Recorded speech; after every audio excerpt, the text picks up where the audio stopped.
So this coming video that you're about to watch is about reinstalling a pocket door onto its track. I apologize because I had thought that I had shot some video, but I didn't.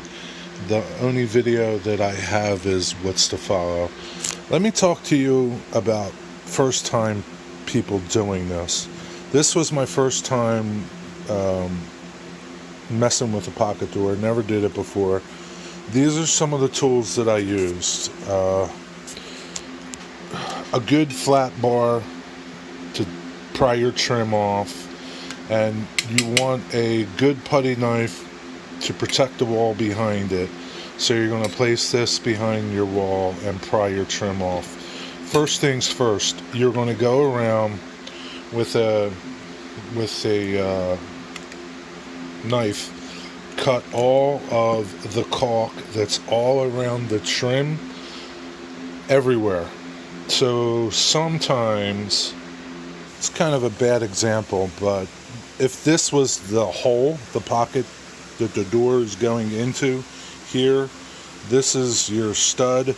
This is your pack out here, okay? Because usually you're packing out, there's pack out around the opening to account for the door and the trim. So usually there's a piece of applied trim to the face, your casing, and that is it. So in this order, you need to cut all of your caulk. Make sure you cut the caulk line here, the caulk line on the casing, and then start taking this small piece off. Get your bar in there and start to work this off. Be careful. Usually this trim here is really thin. It's only like maybe 1/4 of an inch thick. So you want to be careful when you're prying that off. Make sure you got all your caulk cut, and if you need to, go back and recut it, okay? Take your time.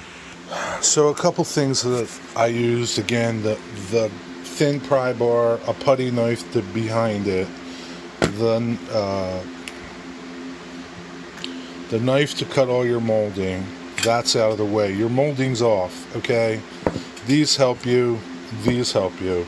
Now when you take all of this, isn't trim, but this molding, pretend this is your molding and you have a nail coming out. Don't try to push your nail back the other way.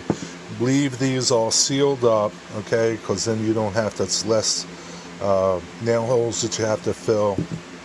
Get yourself either a pair of nice channel locks or a pair of good dikes, like these good cutters, and either cut it or you can work the nail out from behind, okay?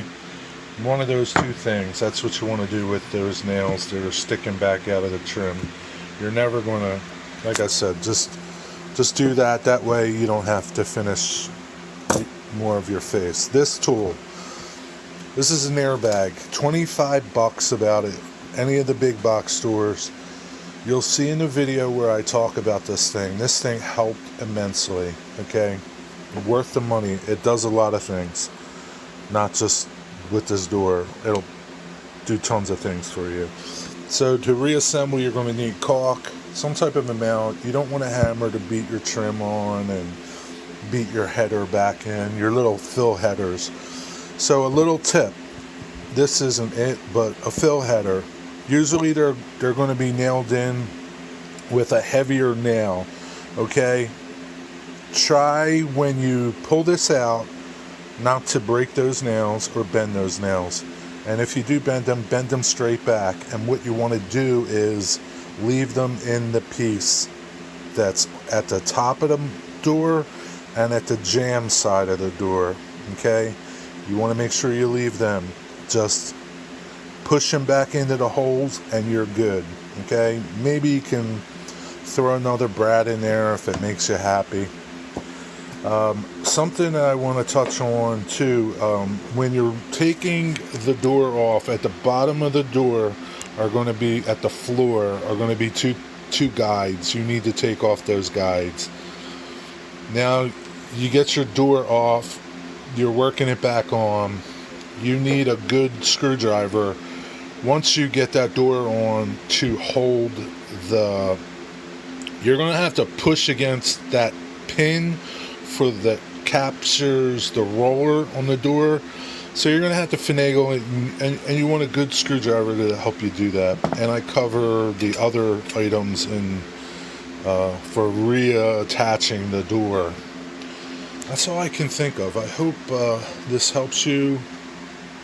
So I encourage you to try this if you, like I said, this was the first time I did this, so it wasn't that hard. If you take your time, you can do this little project and get your door back on track and save yourself some money, because somebody's going to charge you $200 to $300 to come out and do all this.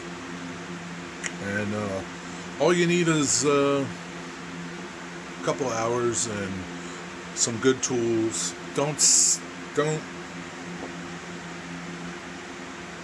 really try to have those tools that I showed you. A thin pry bar is really essential. Don't go using some thick pry bar. You're never going to get it behind the trim, and you don't want to break any of your trim. And having the right tools helps you do the job good. Sorry for all the light, but hey, if you have questions, ask them in the comment below. Thanks.